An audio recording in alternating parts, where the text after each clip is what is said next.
ज्ञान the treasure में आपका स्वागत है। और हम आपको बताएंगे कि महाभारत में भीष्म पितामह अगर चाहते तो चीरहरण को रोक सकते थे, फिर भी उन्होंने द्रौपदी के चीरहरण का विरोध नहीं किया। आखिर क्यों? महाभारत में एक योद्धा ऐसे थे जिन्होंने कौरवों की तरफ से युद्ध किया था, लेकिन फिर भी उन्हें भीष्म पितामह के नाम से ही जाना जाता है। उनकी लोग इज्जत करते हैं, हालांकि वो अधर्म का साथ दे रहे थे। भीष्म को धर्म का ज्ञान था, लेकिन फिर भी अपने कर्तव्य का निर्वाह करने के लिए भीष्म को पांडवों के विरुद्ध युद्ध करना पड़ा। अगर सभी बातों को परे छोड़ दें तो द्रौपदी चीरहरण के प्रसंग से जुड़ा एक सवाल मन में उठता है कि भीष्म ने द्रौपदी का अपमान होते देखकर उसका विरोध क्यों नहीं किया। आखिर क्यों वो अन्य महापुरुषों और योद्धाओं की तरह मौन रहे? वो चाहते तो रोक सकते थे। जब भीष्म पितामह वानरसेना पर अपनी मृत्यु के क्षण गिन रहे थे तो पांडव कौरव सब लोग गहन शोक में डूबे थे।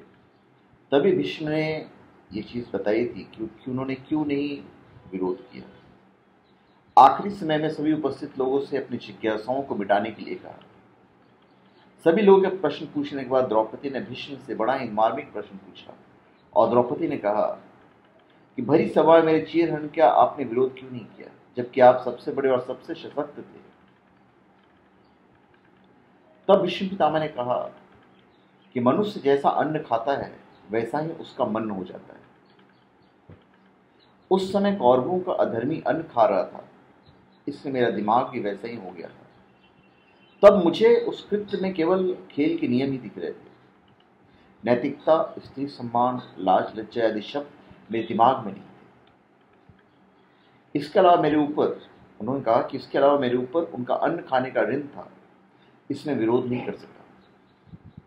भीष्म की बात सुनकर द्रौपदी ने एक व्यंग भरी मुस्कान बिखेरते हुए कहा,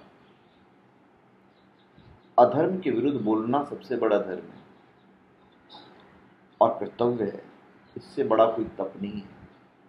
द्रौपदी भी बहुत बड़ी ज्ञानी महिला थी और उनका ये जवाब आज के मायने में बिल्कुल सही है, द्रौपदी ने जो जवाब दिया था। तो धन्यवाद। आप हमारे चैनल पर सब्सक्राइब करें और अपने कमेंट दीजिए। धन्यवाद।